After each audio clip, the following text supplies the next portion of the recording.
नमस्कार। जिंदगी के इस सफर में इस प्रोग्राम में हम आपसे लगातार मिलते रहेंगे दर्शकों।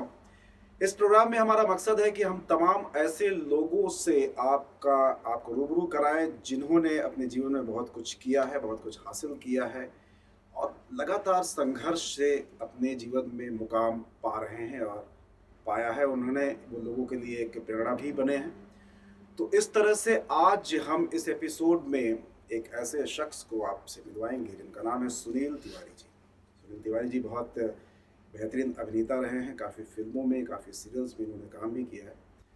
बहुत ही बेहतरीन डबिंग आर्टिस्ट हैं, वॉइसिंग आर्टिस्ट हैं। अपने वॉइस से इन्होंने साउथ की फिल्मों में, अंग्रेज़ी फिल्मों में तमाम लोगों को आवाज़ दी है और इंडस्ट्री में लोग इन्हें बाबा के नाम से भी पुकारते हैं। आप इनसे रूबरू हुई हैं, सुनील तिवारी जी। नमस्कार सुनील तिवारी जी। नमस्कार। आपका स्वागत है जिंदगी के इस सफर में, इस प्रोग्राम में। के जी भाई, आपने तो मेरा इंट्रोडक्शन ऐसे कर दिया जैसे मैंने बहुत कुछ पा लिया है। क्या होता है तिवारी जी जबकि मुझे लगता है कि मैं तो अभी संघर्ष की शुरुआत में हूँ। खैर, ये हमारे दोस्तों का, आप लोगों का प्यार है मेरे प्रति।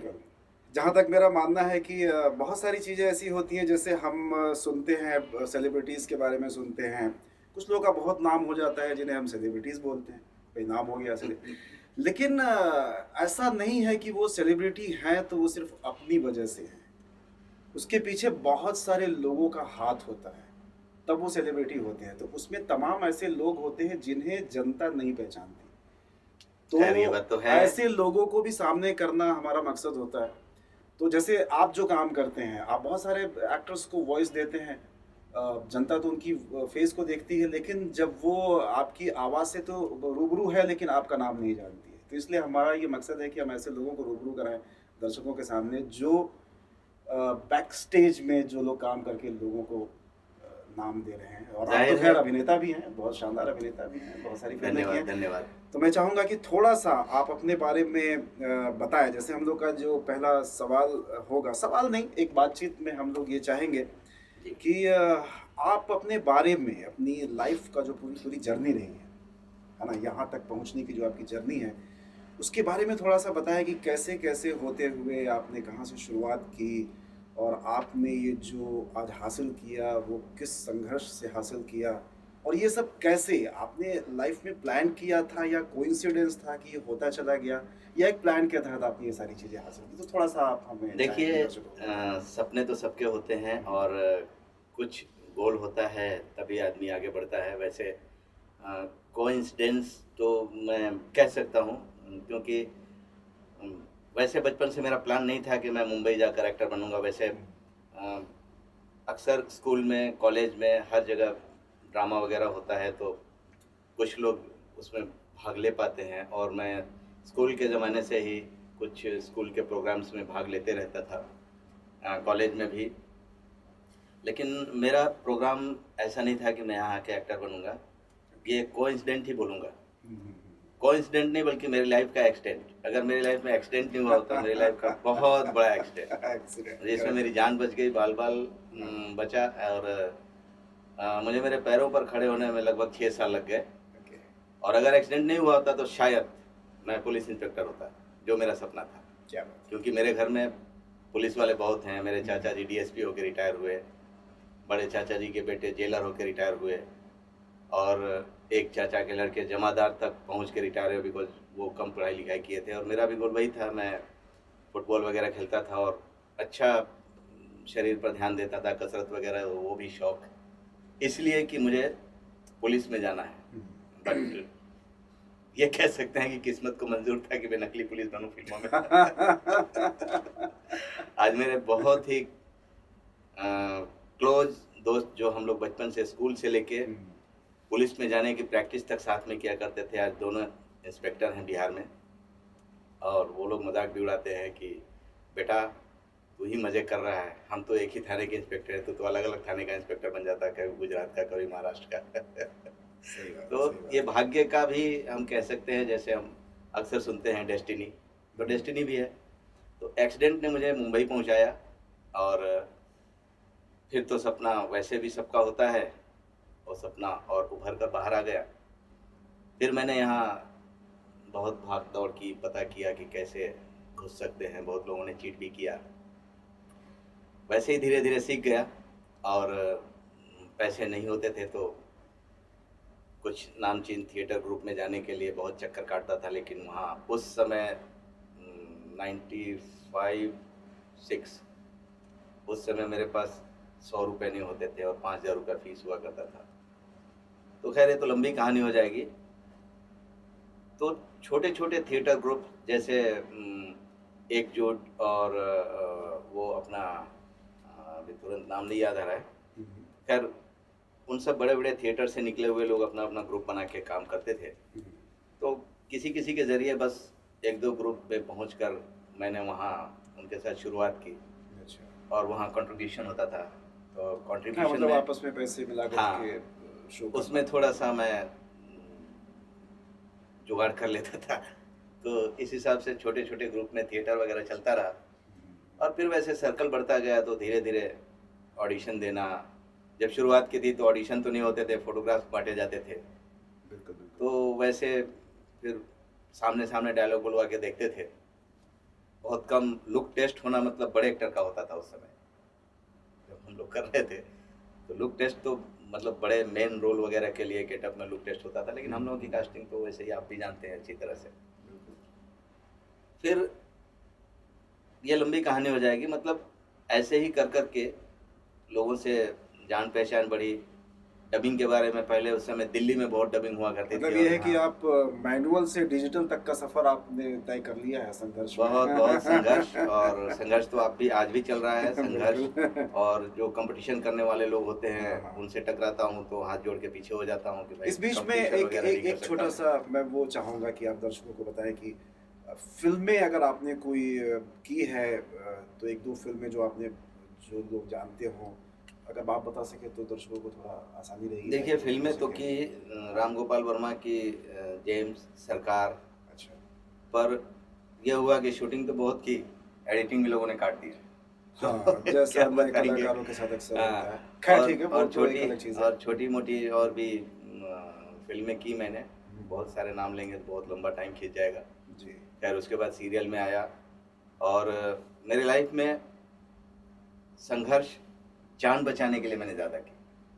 मतलब जैसे ही ऐसा लग रहा था कि अब पीक पर जाऊंगा, ट्रैक मिल गया है, फिर बीमार हो गया। मतलब मेरी लाइफ में बैक फुट पर आने के बहुत सारे संघर्ष मेरे हुए। जब 2009 में जय श्री कृष्णा में काम कर रहा था मेरा। मतलब एक ही कई बार ऐसा हुआ कि हेल्थ ने आपका साथ कई बार दिया नहीं, है। हाँ। हेल्थ ने ही मेरे साथ सबसे ज़्यादा खिलवाड़ किया अच्छा। जो आज तक कर रहा है। और उसी के संघर्ष की वजह से मैं एक्टिंग में अच्छे रोल मिलने के बाद भी काम नहीं कर पाया। उनसे हाथ जोड़कर मैंने माफ़ी मांगी कि मेरी ये प्रॉब्लम है। और भगवान की दया से डबिंग में अभी चल रहा है। और डबिंग मैं 3-4 लैंग्वेजेस में करता हूँ।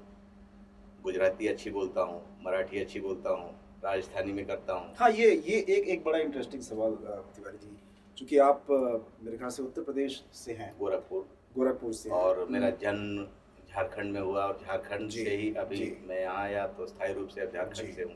जी, तो मैंने काफ़ी लोगों से पूछा, जानकारी आपके बारे में मैंने हासिल की। ये बड़ा मुश्किल होता है कि किसी प्रदेश में जाकर के वहाँ की भाषा को पूरी तरह से अडैप्ट कर लेना। लेकिन आपके बारे में लोग बताते हैं कि आप मराठी और गुजराती को ऐसे बोलते हैं जैसे यहाँ का कोई जो यहाँ पे पैदा हुआ आदमी बोलता है। तो ये कैसे ये अचीवमेंट आपने कैसे हासिल किया? सीखना, मैं खुद भी यहाँ 15 सालों से हूँ, लेकिन आज तक मराठी पढ़ लेता हूँ लेकिन बोल नहीं पाता। सीखना, जुनून। क्या बात है। बस ये है कि मैं उसके पीछे पड़ गया कि मुझे सीखना है। फिर न्यूज़ देखना, उनके प्रोनाउंसिएशन को फॉलो करना। जैसे आप भी थिएटर में, खैर आपका तो नसीब अच्छा है कि आप बहुत बड़े थिएटर संस्थान से हैं, बीएनए से, जी। जिसकी मैं बहुत इज़्ज़त करता हूँ। और वहाँ से निकले हुए आर्टिस्टों की इज़्ज़त करता हूँ, क्योंकि मेरा सपना रहा बट नहीं पूरा हुआ, बट उस चीज़ की मैं इज़्ज़त करता हूँ। तो यह है कि हमको एक्टिंग में सिखाया जाता है, बहुत सारे पॉइंट्स होते हैं जिसमें एक पॉइंट होता है फॉलो अप। आप किसी कैरेक्टर को करेंगे तो आप उसको फॉलो कीजिए। बिल्कुल।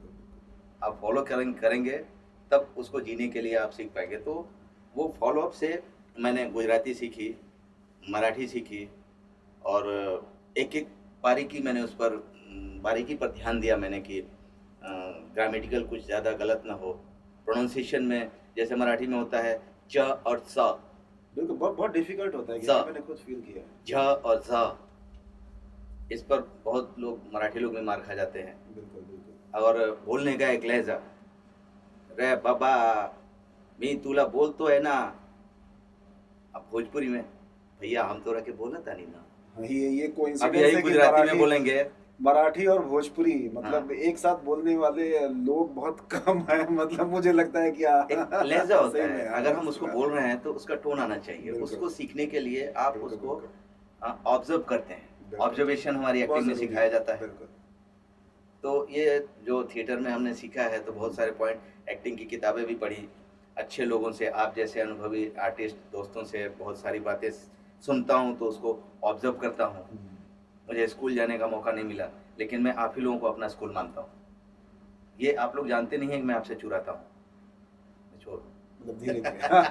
मैं चलिए एक आपकी खूबियों को चुराता हूँ। मैं उस चीज़ को ऑब्ज़र्व करता हाँ, हूँ, और ये उसको कला सीखता एक हूँ। आर्टिस्ट के लिए बहुत ज़रूरी है कि वो कितने लोगों से अपनी ज़रूरत की चीज़ वो धीरे से ले ले। अब उसे हाँ, चुराना कहें या इससे सीखना कहें, जो भी कहें हाँ, तो मतलब एक वैसे ही गुजराती मैंने सीखी। जी, अब गुजराती में भी गुजराती जैसे हमारी भोजपुरी में अलग-अलग एरिया में भोजपुरी बोली जाती है, अलग-अलग ढंग से। वहाँ का एक लहज़ा अलग होता है। बिल्कुल। मैं भोजपुरी पे भी बहुत ज़्यादा अध्ययन करता हूँ। हाँ, क्योंकि वहाँ भी मैंने किया भी है। अलग-अलग तरह की मैं भोजपुरियाँ होती अलग-अलग हैं। ज़िले में कैसे-कैसे भोजपुरी बोली जाती है, उस पर बिल्कुल, अध्ययन बिल्कुल, किया है। तो बिल्कुल। भोजपुरी में भी लोग मुझसे बोलते हैं, कोई तर्क करता है, तो मैं उसको तर्क नहीं करता हूँ, बट उसको समझाता हूँ कि ये हाँ, तुम्हारे एरिया का है। अगर चाहो तो अब अलग-अलग एरिया का मैं बोलता हूँ सासाराम में ऐसे बोला जाता है, बनारस के कुछ पार्ट में हाँ, ऐसे जैसे बोला यूपी जाता में है, अलग है, बेतिया में बिहार में अलग नहीं, है, गोरखपुर में मैं अलग है। यूपी की बात तो छोड़िए, हाँ, मैं उस बिहार में भोजपुरी, भोजपुर में जैसे भोजपुर छपरा में अलग बोला जाता है, आरा में अलग बोला जाता है, बलिया में अलग बोला जाता है, उस चीज़ पर मैं अध्ययन करता हूँ। वैसे गुजराती में, अहमदाबादी गुजराती अलग होती है, काठियावाड़ी अलग होती है, बिल्कुल, बिल्कुल। अहमदाबादी गुजराती खड़ी भाषा होती है। हुँ, તમે શું કરી રહ્યા છો? गुजराती में बोलेंगे, आप क्या कर रहे हैं? લ્યા તું હું કરી રહ્યો છે, ये काठियावाड़ी बोलेंगे। बाबा તમે હું કરી રહ્યા છો? ये लहजा है, तो आप प्रैक्टिस करेंगे तो कुछ भी सीख जाएंगे। बिल्कुल। तो डबिंग में बहुत काफ़ी नाम है आपका, अलग-अलग लैंग्वेजेज़ में आप हिंदी भोजपुरी, मराठी, गुजराती में करते हैं। तो उसमें करियर आपका कैसे शुरू हुआ या इस समय प्रेज़ेंटली आप क्या कर रहे हैं उसमें? थोड़ा-सा अगर बताना चाहेंगे ब्रीफ में तो? देखिए शुरुआत में तो वही प्ले करते-करते प्ले ग्रुप के लोगों से मेरी जान पहचान हुई। उन्होंने जब वो अपने बारे में चर्चा करते थे, मैं ये डबिंग कर रहा हूँ, वो कर रहा हूँ, तो मैं उनके पीछे लग के रिक्वेस्ट करके कि मुझे भी डबिंग करनी है। तो लोगों के साथ जाके मैं स्टूडियो में बैठ के देखता था, सीखता था, किसी को इरिटेट नहीं करता था। और रिक्वेस्ट कर के फिर माइक पर जाता। जैसे आज इज़िली कोई भी नया आता है, हम उसको माइक पर चढ़ा देते हैं। हुँ। कोई भी कुछ भी नहीं जानता है, इतना काम है। जब हमने शुरुआत की थी 2005 में मैंने शुरुआत की थी डबिंग की। तो मैं 8 दिन 10 दिन में एक आध कभी एक डबिंग छोटी-सी मिल हाँ, जाती उस थी वक़्त तो तो कर लेता डबिंग मेरे था। ख़्याल से बहुत फुल प्रोफ़ेशनल जॉब भी नहीं था, बहुत कम लोग हाँ, करते और उस समय डबिंग कम हुआ करती थे। थी। बिल्कुल। तो और जितने आर्टिस्ट थे, तो ग्रुप तो हर जगह होता है, कोई किसी को एंट्री देता स्वाभाविक सी नहीं है। बात है। आज जैसा नहीं है कि कोई भी आया, नया भी आया, उसको बोलने नहीं आ रहा है। हाँ, चल सीख जाएगा, चल चल कोई बात नहीं, छोटे-छोटे कैरेक्टर कर लेगा। उस समय तो टफ था, आप भी जानते हैं। आप शायद 2004 या मुझसे लगभग उसी के और आस-पास। थोड़ा पहले से कर रहे होंगे। आपके आस-पास ही। हाँ, तो डबिंग की शुरुआत तो वैसे सीख ही रहा था, बट मैं बताऊँ, मैं मेरे काम सीखने के लिए, एक्टर बनने के लिए मैंने राइटर को असिस्ट किया। राइटिंग बहुत अच्छी सीखी मैंने। मैं डायलॉग लिखता हूँ, स्क्रीन प्ले लिखता हूँ और डायरेक्टर्स को असिस्ट किया। तो डायरेक्टर का ब्रेकडाउन से लेके शॉर्ट डिवीज़न से लेके सारी चीज़ें मुझे अच्छी तरह आती हैं। और ये इसलिए नहीं कि मैं किसी को सिखाऊँ, रौब झाड़ूँ। मैं मेरे एक एक्टर को बेहतरीन बनाने के लिए ये सारे मेरे अंदर जुनून, जी। मेरा एक्टर सही ढंग से काम करे, इसलिए मैं इन सब सारी चीज़ों को सीख रहा था और मैंने ये सब सीखी। तो उसके बाद बहुत दिन तक मैंने ट्रांसलेट किया। मैंने हिंदी टू गुजराती ट्रांसलेट किया, भोजपुरी तो मतलब है ही, गाने भी ट्रांसलेट किए। और टचवुड में जो गाने लिखता हूँ उसमें सिंगर को इतना ईज़ी होता है कि उसको खाली बीट पर ईज़िली गा देना होता है। हाँ, अलग बात है कि अभी टाइम नहीं मिलता है, अभी भी कोई कोई लिखवाता है तो लिख देता हूँ। तो इस तरह से फिर क्या हुआ, जिनको मैं असिस्ट कर रहा था, भोजपुरी के डायरेक्टर थे, उन्होंने मुझसे कहा कि डबिंग में बैठिए। तो ओके। आपको याद होगा एक फ़िल्म के डबिंग डायरेक्शन में आप भी मेरे साथ काम किए थे, सैयां सिपहिया में। हाँ हाँ हाँ हाँ हाँ हाँ, बिल्कुल बिल्कुल बिल्कुल। उसमें मैंने विमल जी की फिल्म थी हाँ, शायद वो, उसमें हाँ। मैंने विलेन का रोल, विलेन के चमचे का रोल, यानी हाँ एक यूँ कहा जाए तो सेकंड विलेन का रोल किया था, जी। और उसका मैं असिस्टेंट भी था, डबिंग डायरेक्टर भी था। इस तरह मैंने 12-13 फ़िल्में as a dubbing director special मुझे बुलाया जाता था। ओके। तो इसमें बहुत सारे लोगों को मौका मिला, मेरा नसीब मैं मानूँगा कि कृष्णा अभिषेक और गजेंद्र चौहान और किरण कुमार जी, जयश्री टी, इस तरह के बड़े-बड़े एक्टर, और भी मराठी के 2-4 एक्टर। सुरेंद्र पाल मेरे फ़ैन रहे। सुरेंद्र पाल ने अपनी फ़िल्म बनाई तो मनोज तिवारी जी से कहा कि मैं, मेरे डबिंग डायरेक्टर सुनील तिवारी जी रहेंगे, तो मनोज तिवारी जी भड़क गए, ये क्या होता है? उनको समझाया। फिर मेरे से उनसे बहुत मैंने रिक्वेस्ट की, फिर भोजपुरी में बात की, भोजपुरी आवेला तोरा के, कहाँ से बाड़ो? तो सब उनको मैंने कन्विंस किया। फिर श्वेता तिवारी बहुत खुश हुई, मुकेश खन्ना जी बहुत खुश हुए मेरे काम से। सारे लोगों ने खुश होकर, बल्कि सुरेंद्र पाल ने कई जगह मुझे बुलाया कि मुझे सुनील तिवारी को बुलाया, मैं कंफर्ट रहता हूँ उनके साथ डबिंग करने में, भोजपुरी बताते हैं।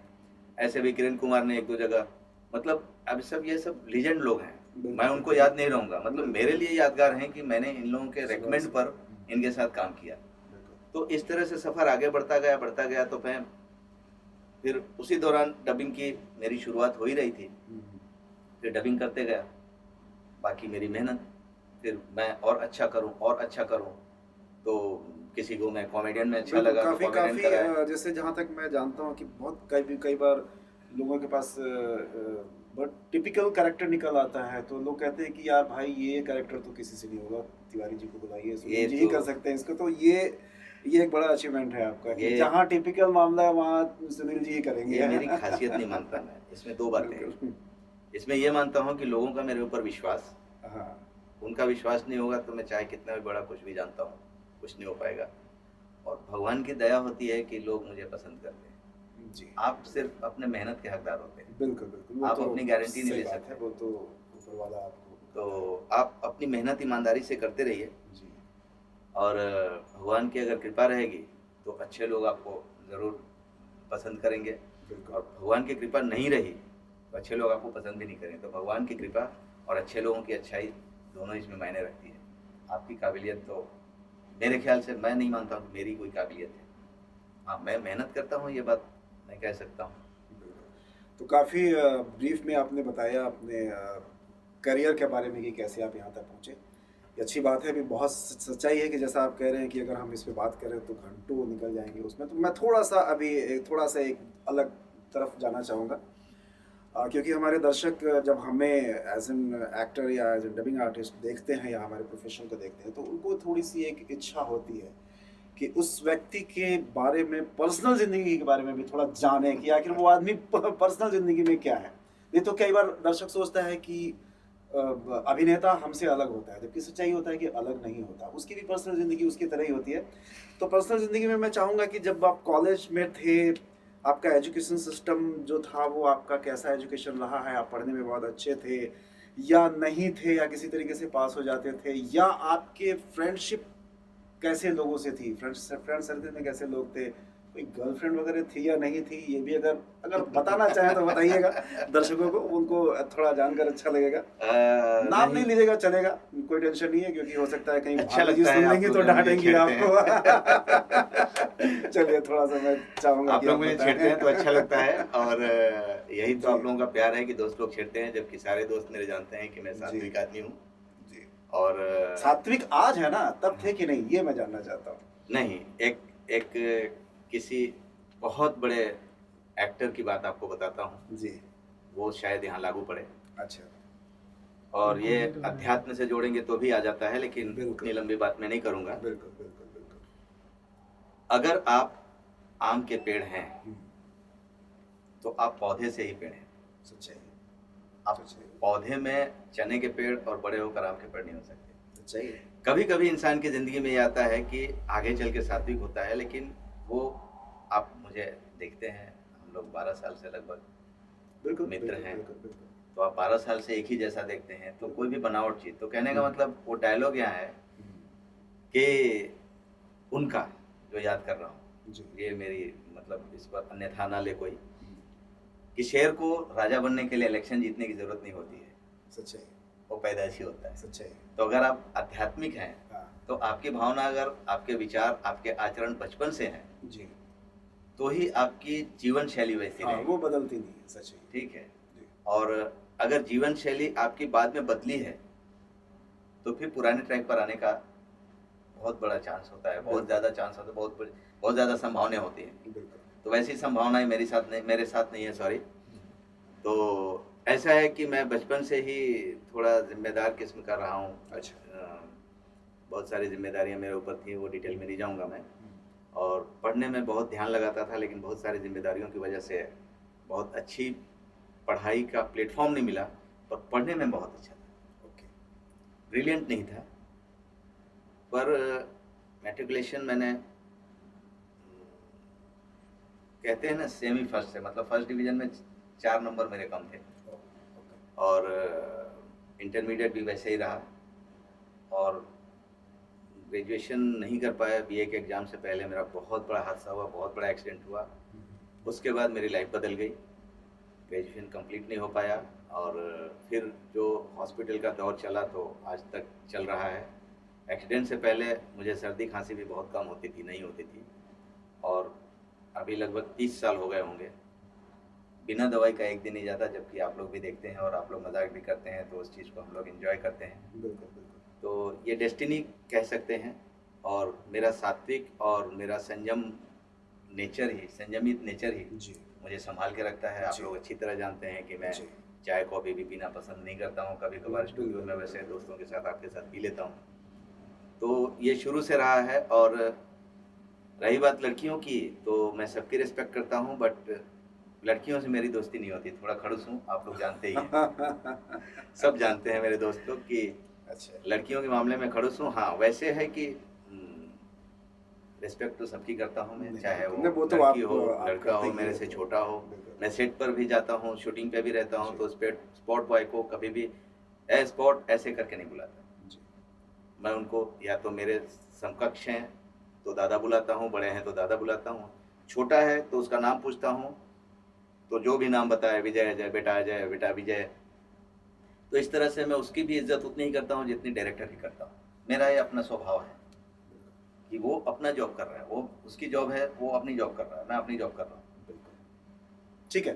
अब हम और थोड़ा विषयांतर करेंगे। अब हम ये जानना चाहेंगे आपसे कि पॉलिटिक्स में आपका थोड़ा इंटरेस्ट तो होगा ही होगा, पॉलिटिक्स 1% या कुछ। तो मैं ये जानना चाहूँगा कि अगर पॉलिटिक्स में आपका इंटरेस्ट है, तो कौन सा नेता आपको पसंद है, या अगर थोड़ा सा बता सकेंगे कि क्यों पसंद है, तो जी। दर्शकों को थोड़ा अच्छा लगेगा। देखिए, एक छोटी सी बात कहता हूँ। मेरे एक जी। चाचा हुआ करते थे, वो मुझे बहुत पसंद करते थे, क्योंकि अभी मैंने आपको बताया मेरे आचरण के हिसाब से, जी। और उनसे मेरे अगल बगल के सारे बच्चे डरते थे, और हम 3-4 लोग बच्चे थे जिनको वो पसंद करते थे, क्योंकि हम लोग शिष्ट थे, अशिष्टता नहीं करते थे। तो वो चाचा बहुत चीज़ें सिखाते थे, बहुत बातें सिखाते थे, जिसमें 2-3 बातें ये थी कि बोलते थे कि आप दिखावा मत करो। दिखाते किसको? आपकी औकात जो जानता है वो तो जानता ही है, जो नहीं जानता उसके ऊपर फर्क क्या पड़ता है। वो मेरा सिद्धांत है, वो चाचा की बात। बिल्कुल। दूसरी बात यह है कि वो हमेशा बोलते थे, खासकर हम तीनों चारों को, कि बेटा प्रदेश में 3 चीज़ों पर कंट्रोल रखना। वैसे तो पूरी ज़िंदगी में रखना चाहिए, लेकिन प्रदेश में खास करके। एक, कभी जुआ के चक्कर में मत पड़ना, बहुत बढ़िया। कभी कोई नशा मत करना, क्या बात है। और कभी औरत के चक्कर में या लड़की के चक्कर में मत पड़ना। बहुत बढ़िया। तो तुम अगर तरक्की भी नहीं भी करोगे तो दुखी नहीं होगे। बहुत अच्छी बात वो है। सिद्धांत, वाकई। वो उनका मंत्र मेरे लिए जीवन भर का सिद्धांत बन वो गया। मेरे ख्याल से ये सिद्धांत सबके लिए लागू होता है। अगर मतलब आप इन मैं चीज़ों ये से बात बचते बता हैं। रहा हूँ, ये 2 पॉइंट तो मेरे सिद्धांत में है। और पॉलिटिक्स के ऊपर वो कहते थे उस समय, क्रिकेट कपिल देव वगैरह का हम लोग जब छोटे छोटे थे तो बहुत था, जी। तो बहुत चिढ़ते थे, बहुत अपने गांव की भाषा में कोई काम नहीं है, निकम्मे लोग रेडियो के पास बैठे हुए हैं, ऐसा करते थे वो बोलते थे देखो 2 चीज़ में कभी मत फंसना, पॉलिटिक्स के चक्कर में और क्रिकेट के चक्कर में। ये अच्छे खासे कामयाब लोगों को निकम्मा बना देता है। वो तो अपना काम करके पैसे कमा रहे हैं, जी, आप उनके पीछे अपनी एनर्जी, अपना टाइम, अपना रिलेशन सब खराब कर रहे हैं। जी, तो ये भी मेरे लिए गुरु मंत्र है और सिद्धांत है। जी, ये हमारी मजबूरी है कि जब तक आप जिंदा हैं तब तक आपको पॉल्यूशन वाली हवा लेनी है। सही बात है। बिल्कुल सही बात है। वैसे ही जब तक आप जिंदा हैं हम्म, तब तक आपको डायरेक्टली इनडायरेक्टली पॉलिटिक्स से जुड़ा रहना है। सही बात। बट मेरा कोई इंटरेस्ट नहीं है पॉलिटिक्स में और क्रिकेट में, कुछ नहीं। मैं इन लोगों को कोई मतलब इन दोनों चीज़ों को मैं अहमियत ही नहीं देता हूँ। मैं नफरत नहीं करता। मतलब आप एक बेहतर नागरिक की तरह जीवन जी रहे हैं। बेहतर तो मैं नहीं डिसाइड कर मतलब सकता, आप अपनी जिम्मेदारी निभा रहे हैं। दूसरा हाँ, मेरी जिम्मेदारी यह है हाँ। कि अगर मुझे जी। वोट तो देना ही है, बिल्कुल बिल्कुल वो तो देंगे। तो वो इंसान कैसा है, वो पार्टी कोई भी हो, ओके। मुझे कोई फर्क नहीं पड़ता। जी जी करेक्ट सही। मुझे मैं वो डिटेल हो जाएगी। मैं जब से मुंबई में आया तब से ऐसे सर्कल में आया कि यहाँ शिवसेना ग्रुप में और बहुत दबदबा वाले में था। मैं दहीसर में रहता था जी और अच्छा मारामारी भी किया तो शिवसेना ग्रुप था मेरा। जी तो अब बाबा हूँ, अब तो आप ही लोगों ने बना दिया है, क्या करें, सही है, जिंदगी सही है। खराब कर दीजिए मेरी और क्या। खैर ये मजाक की बात है। तो शिवसेना से जुड़ा रहा जी इसलिए कि बने बिगड़े में वो जिनके साथ हमारे जीजा जी थे जी। वो हमारे साथ खड़े रहते थे। अब वो कांग्रेस में जाते तो कांग्रेस से जुड़ते। मतलब मैं व्यक्तिगत तौर से व्यक्तिगत आप तौर से, वो चाहे किसी पॉलिटिक्स भी को पार्टी पसंद में करते हैं कि जो व्यक्ति आपको पसंद है आप उसके साथ है, वो किसी हाँ। भी पार्टी का हो।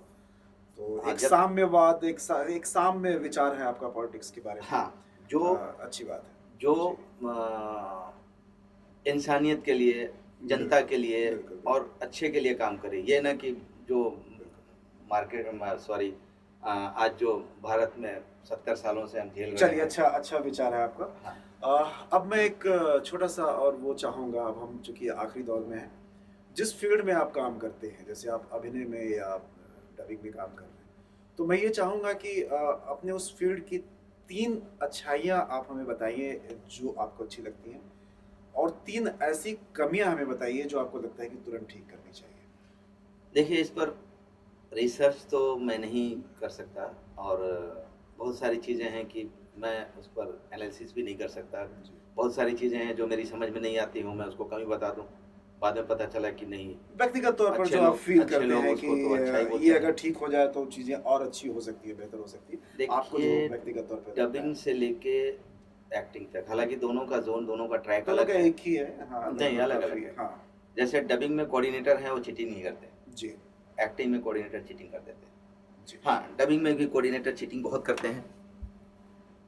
जैसे हम ईमानदारी से उनके साथ पैसे काम कर रहे हैं और जब पैसे लेके वो हमको बताते नहीं हैं, जी। हम लटक जाते हैं, जी, हमारा सारा काम खराब हो जाता, हमारा गणित खराब हो जाता है। जी, जी, जी, तो जी। वो चीज़ें सुधरनी चाहिए, लोगों को ईमानदारी से बिल्कुल, पैसे देने बिल्कुल, चाहिए। हाँ, और क्योंकि दूसरी बात ये है कि डबिंग में बहुत सारे लोग कंपटीशन में अपना थोड़ा-सा फ़ायदा करने के लिए पूरा मार्केट खराब कर देते हैं, Exactly, पूरा सही रेट डाउन कर दिया है। सही कहा आपने, सही तो कहा आपने। ये चीज़ें सुधरनी चाहिए जो जी। उम्मीद नहीं है, लेकिन इससे नहीं, हम लोगों को उम्मीद दुःख क्यों नहीं होता है। करेंगे, हम आशा करेंगे। हमें हमें उनसे अगर लोगों को पता चलेगा कि ऐसा है तो नहीं सुधरेंगे क्योंकि जो बुराई करने वाले हों तो बुराई करेंगे ही। जी। हम उम्मीद कर ही नहीं सकते, बस उसी में बच के काम करना है क्योंकि इसी में सर्वाइव करना है ये भी हमको। सही कहा आपने, ये भी ठीक सही है। कहा। और दूसरी बात है कि अच्छाई ये है कि इतना अच्छा प्लेटफॉर्म है कि आज थोड़ी-सी अगर मेहनत करे आदमी, बहुत सारे आज नए लोग आते हैं जो आर्टिस्ट कहीं से नहीं हैं। जी, छोटे बच्चे स्कूल में पढ़ रहे हैं, आर्टिस्ट कहीं से नहीं है लेकिन वो स्टार हैं। बिल्कुल, बिल्कुल, जो भी हम एनिमेशन, कार्टून वगैरह देखते हैं, बच्चों की बदौलत बहुत सारी सीरीज़ सुपर हिट हैं। बिल्कुल। तो ये जो है, ये प्लेटफॉर्म या ये मार्केट इतना अच्छा है कि अनायास ही लोगों को अमीर बना देता है। ये बहुत बड़ी अच्छाई है। सच कहा। इसके लिए आपको किसी डिग्री की ज़रूरत नहीं है। आपका प्रेजेंस ऑफ माइंड और आपकी थोड़ी-सी मेहनत, भाषा, बिल्कुल। सही थोड़ी-सी कहा। मेहनत। भाषा तो आप सीख ही लेते हैं। बिल्कुल। पहले ही मैंने कहा कि आज का ऐसा है दौर कि जो नहीं उच्चारण ठीक से कर, अभी एक आदमी मुझसे कहा कि सर उर्दू का प्रोग्राम शुरू कर रहे हैं तो आप कर लेंगे? मैं बोला तो ऑडिशन ले लेना। बिल्कुल। तो हाँ, आपको शक हो तो आप फिर जब ऑडिशन लिया उसने, सर आपकी तो बहुत अच्छी पकड़ है, तो मैं बोला अभी तू जा, तो और कोई आर्टिस्ट है? तो मैं बोला मेरे सर्कल के जो हैं, जैसे मैंने आपका नाम लिया था और भी 2-4 लोगों का नाम लिया था, उसने कुछ नए बच्चों का, नए डबिंग आर्टिस्ट का नाम लिया था, सर वो तो अ, बोल ही नहीं पाते हैं लेकिन बड़े भाव खाते हैं। मैं बोला भाई उनकी मर्जी, उनका स्वभाव, उनके बारे में कमेंट नहीं करूँगा, लेकिन अगर अच्छे बोलने चाहिए, जो थिएटर आर्टिस्ट होंगे, जी, हम लोगों ने सीखा है, जी, मेहनत की है, प्रैक्टिस की है, जी, तो जो थिएटर आर्टिस्ट होंगे और वो डबिंग कर रहे होंगे, या जो मंजे हुए डबिंग आर्टिस्ट है, भले वो थिएटर आर्टिस्ट ना हो, जी। तो बहुत सालों से कर रहे हैं तो उनकी प्रैक्टिस है, तो उनको बुला लो। बिल्कुल, बिल्कुल, तो ये है कि अच्छाई ये है बिल्कुल, अच्छा है। कि आप थोड़ा बहुत भी जान रहे हैं तो आप अपने परिवार को सर्वाइव करवा रहे हैं, छोटा बच्चा भी करवा रहा है, तो ये अच्छाई है, वो बुराई है। 3 की क्या गिनती करें, उसमें लंबी बात हो जाएगी। एग्ज़ैक्टली। चलिए, अब मैं चाहूँगा कि आप जो नए जो दर्शक हैं, इसमें बहुत सारे ऐसे लोग होंगे जो इस फ़ील्ड में आना चाहते होंगे डबिंग में या एक्टिंग में। उनको आप क्या मैसेज देंगे कि वो अपने जीवन में क्या करें कि वो आगे बढ़ सकें या इस फ़ील्ड में आगे बढ़ सकें? उनके लिए कुछ कहना चाहिए? देखिए, मेरे अनुभव के हिसाब से, मेरा अनुभव तो बहुत छोटा है। हमारे जो लेजेंडरी एक्टर्स हैं वो सब आज लाइव टीवी पर और सब यूट्यूब पर भी उनके इंटरव्यूज़ वगैरह आते हैं और उससे मैं भी प्रेरणा लेता हूँ। तो आफ्टर ऑल एक ही चीज़ है कि आप समर्पित होकर मेहनत कीजिए, डेडिकेशन, बिल्कुल। हार्ड वर्क, बस सबसे ज़्यादा ज़रूरी है। बस 2 ही चीज़। मतलब बहुत ज़्यादा मेरा अनुभव नहीं है, बट मैं मेरे व्यक्तिगत अनुभव के हिसाब से ये कहूँगा कि आप डेडिकेटेड रहिए।